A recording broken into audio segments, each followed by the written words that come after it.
Uh, Welcome everyone, and thank Dr. Ray for the wonderful opportunity given to me. So I'll be talking on earthquake early warning precursors. So why this topic is very, very important. Actually, as of now, there is no technology to predict earthquake precisely, like, when, where, and what time and what magnitude earthquake is going to happen. So that is the major, challenge what we have currently all over the world. So none of the part of the world, they have accurate prediction of the earthquake. So that's why this topic is very, very important. And so this is some of the historical earthquakes, and the death toll due to these earthquakes are like, this is 138 Aleppo earthquake of Syria. 2.3 lakhs people died. So, you might have heard, like, recently also we had earthquake in Syria. So only we have 60,000 people died. So this is one of the old earthquake. We have 2.3 magnitude, 2.3 lakhs people died. And this is Shanghai earthquake of 1556. Again, the death toll is 8.3 lakhs. And 1976 Tanshan earthquake, again in China, we have 2.42 lakhs people died. And this is intraplate earthquake, what we have in 1993. In India, we have 20,000 people died. And we have Gujarat earthquake of 2001. We have more than 20,000 people died again. And Indian Ocean tsunami, we have more than 2 lakhs people died. So these earthquakes are very clearly, indicating us, like, that death tolls are reduced in recent days because of the proper mitigation measures what we are currently taking all over the world by using different technologies, including our space technology. So we strongly believe, particularly on the space technology is an effective tool to mitigate the earthquake damages. And it gives a very good early warning also in many times, like, we have a very good precursors. So if you use these two technology, like, precursors and as the space technology, so we can try to, give an early warning system at least in sometimes before an earthquake, major earthquake struck. So as you all know, earthquake don't kill people. The building what we construct, it is going to damage the people and the infrastructure. And we have two different types of earthquakes. As you all know, one is interplate earthquake, other one is intraplate earthquakes. So generally for interplate earthquakes, which is going to happen in between two plates. So there we don't have much, kind of, mitigation aspects. It is not much possible. But in case of intraplate earthquakes, like, what we have seen in Gujarat and other areas, particularly in most of the countries, we have a kind of faults which will reactivate time to time. So this we call it as intraplate earthquakes. So these earthquakes we can try to mitigate, compared to interplate earthquakes, little bit easy, and we can try to handle this issue in a positive way. And what the earthquake will do, this also we should know. The impacts are like, one is ground shaking, and we have a liquefaction. So as you all know, liquefaction is another major phenomena due to earthquakes. Like when the soil gets zero stress, then the building will sunk. Another one is the faults. So the faults will have a relative movement, so that the building constructed over the fault, so it can damage the structure. And you have a land subsidence. So if you are, not doing the properly strengthening the ground, the building will sunk. And of course, earthquake can induce landslides, and it can induce tsunamis. So some of the important questions on earthquakes, it always arises as a common man, like, many people. So can we cause earthquakes? Is there any way to prevent earthquakes? That's what, like, really, whenever we go and, talk to any, public forum, people, they used to ask. So because in most of the times, like, people used to ask, like, earthquakes are happening here and there, it is man-made or something like that. So few things, yes, if it is there, Earthquake can be caused by the human activity. It can be triggered by the human activity. There are some studies. And also, like, some kind of induced seismicity, like, reservoirs or underground mining, withdrawal of fluids and subsurface and injection of fluids on the underground formations. So these also can create an earthquake. And of course, we can prevent these earthquakes in a positive manner. And this terminology like foreshocks and aftershocks, there is a difference. The foreshocks are earthquakes that is precede a larger earthquake in same location. An earthquake cannot be identified as a foreshock until after a larger earthquake in the same area. And aftershocks are small earthquakes that occur in the same area during these days to the years following the larger main shock. So these two are also important in case of a predict an earthquake or giving an early warning for an earthquake. That is also an important parameter. And there is another terminology called SWAMs. People nowadays, like, they used to use this terminology called SWAMs. So aftershocks and SWAMs, these two are different. Actually, aftershocks is a sequence of earthquakes that happen after a large main shock. And aftershocks become less frequent with the time, although they can continue for days and months or even years for a very large main shock. But a SWAM, on the other hand, they have a sequence of mostly small earthquakes in a particular area, and you'll have a short life, and it can die in a very quick way. And another question is always raised in recent days: why we are having so many earthquakes? As naturally occurring earthquakes activity when increased, does this means a big one is going to hit? So all these kind of questions will rise. But what generally scientists they believe is in recent days, like, we have a huge amount of instrumentation installed all over the world. That is the one of the reason what we have currently, like, the most of the, even the low magnitude earthquakes also, recorded, and it is presented over there.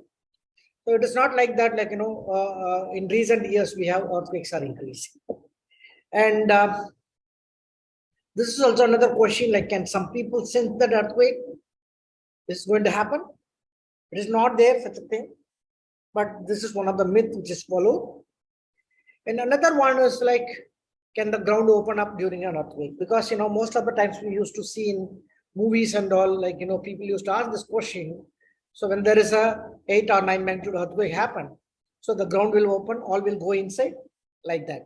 So the one thing, like, what generally geologists they believe is, like, once the earth's crack is formed, then it is not going to open, because after that, in that particular fault, if it is already open, there is no earthquake is going to happen in that particular area, because you should have a relative movement in that area, and there should be a friction should along a fault. That is not there, so it is not possible. After an earthquake open up the ground, earthquake is not going to happen in that particular area. Okay. So another question is, can large amount of rain cause an increase in earthquakes? So this is the major problem what we have currently in India, also in many other places. We have a prolonged drought in areas where we have continuously 10 years, 15 years, there is no rain. Then after that, suddenly there is a rain in a particular day. The 1 month total rainfall is happen in 1 day or 1 hour in a particular day, so that it is quickly reaches the underground, and it creates like a lot of earthquake activities. This is also what we call as hydroseismicity. That is another thing, like, the new research is going on in many people, they are working on it in many parts of the world. Yeah. So now we can come to a question, like, why this topic is important. Can we predict an earthquake?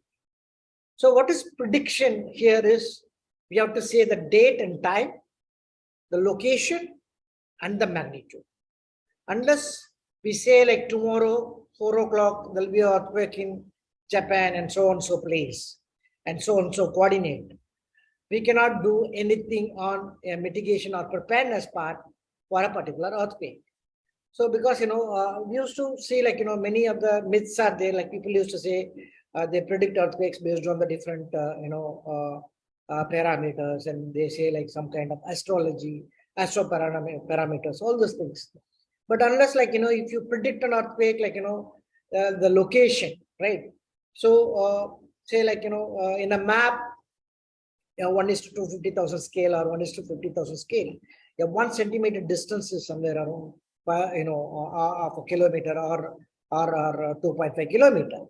So if you are going to predict the location accurately, then only it will be useful. If you are going to predict, say, example, the distance between, like, say, if you predict an earthquake so and so location, and if it is going to happen 10 centimeter, from that particular latitude, longitude, and it is going to fall in the other city. So the use of prediction is very, very, uncertain over here, because you cannot prepare. If people say like, this is the location, you have the epicenter, and it is going to happen in future, but if it is going to shift for 10 centimeter from that particular location in a map of 2.5 kilometers, so it is somewhere around, 25 kilometers away, so it is going to fall in the other city. So these kind of predictions are not useful unless we say accurately say date, time, and the location, and the what magnitude. It's also important, because the difference between magnitude of 5 and 6 is somewhere around, 10,000 times increase in the energy release. So each one magnitude, if you have an increase in level, anyway, it is going to have a hour.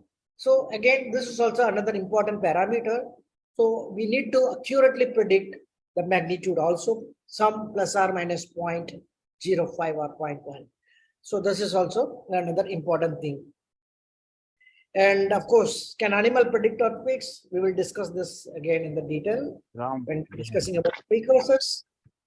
Okay, and so Professor Ganapathy, yes, can you conclude in about 3 minutes?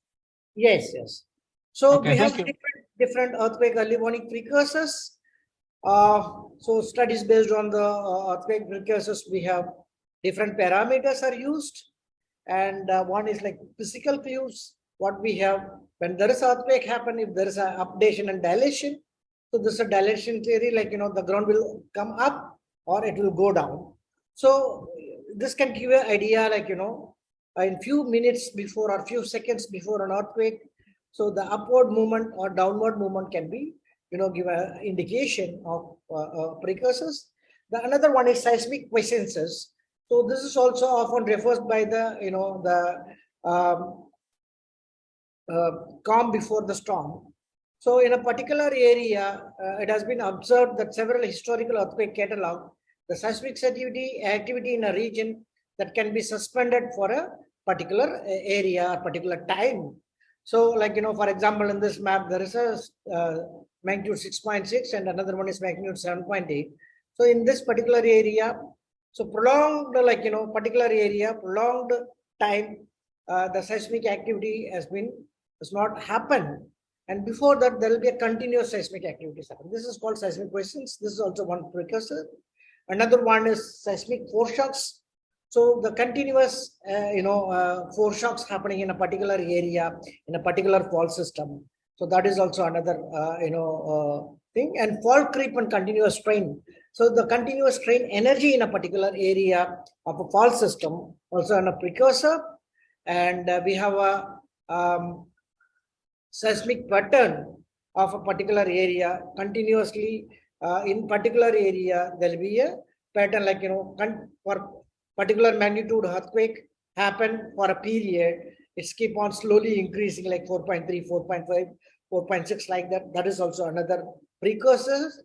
And changes in groundwater level. So this is in recent days, people, they started using this also.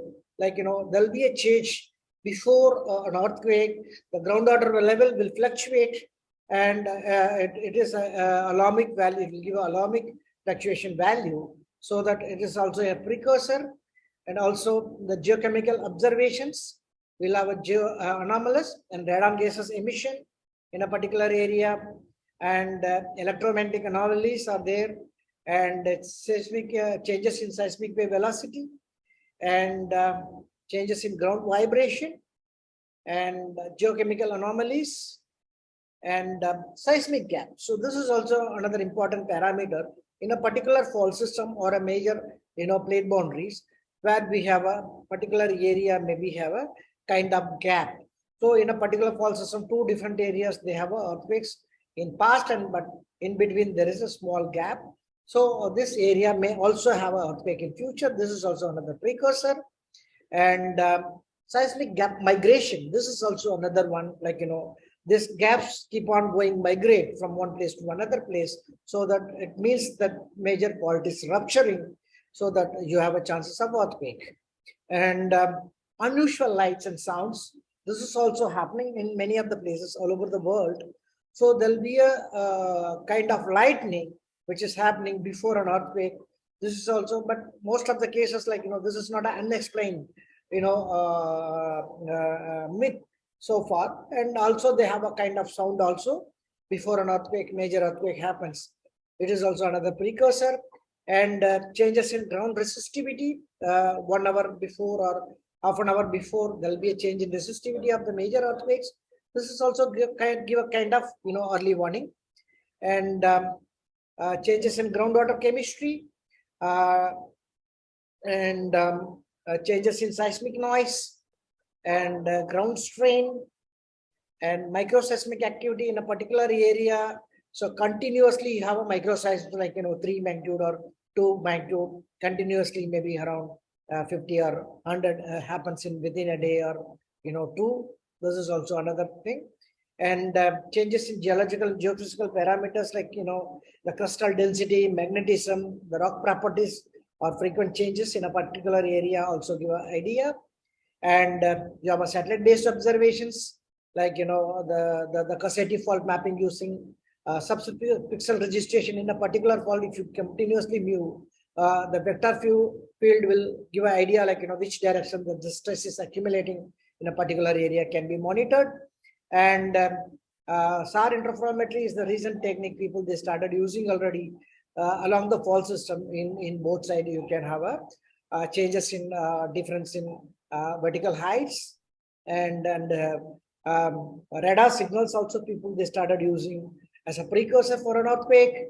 And surface heat, latent heat flux. So in a plate boundaries or a major, fault systems, before an earthquake there'll be a heat energies displaying. That is also another Cassetti fault, and Cassetti fault mapping using thermal anomalies. So before an earthquake, this has happened January 21, before the Bhuj earthquake, 5 days before the Bhuj earthquake, there is a huge amount of thermal energy. It is displayed over there. So this is captured in the Modi's data, and this is also another kind of precursor. And so this abnormal behavior of animals also. Yes, Professor, can you summarize now? Yes. Yeah. So dogs were walking in a different, sounds, and the animals used to migrate unusually, and animal groups also in a particular area unusually, and animal reproduction also, and ground deformation. And there are other methods also there for earthquake analysis, statistical analysis of earthquake precursors, and historical data analysis, and time failure model. And I'll finish within 2 minutes. So we can mitigate the earthquakes by doing the hazard assessment, by doing microzonation, and these are all some of the pictures, like, rapid visual screening, so that we can take a satellite image. Based on that, we can analyze and do the areas whichever is possible by, the expected damage level of the building we can calculate. And we have a seismic building codes that we can follow. And so we can go for a damage scenario analysis also for a different magnitude of, because since we cannot able to predict an earthquake for different magnitude earthquake, how that the damage pattern is going to happen, that we can calculate by using remote sensing and GIS technology.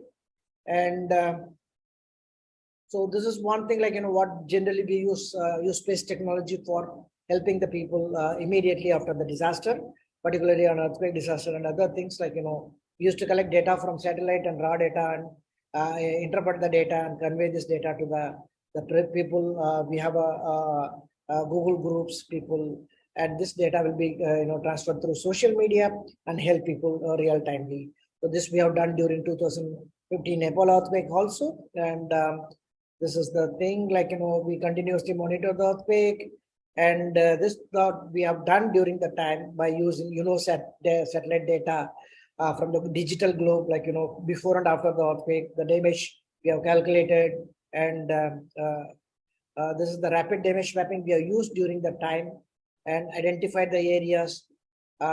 This is the 1 hour data for every 1 hour after the earthquake, so that we can easily map the damage, and this is what we have done.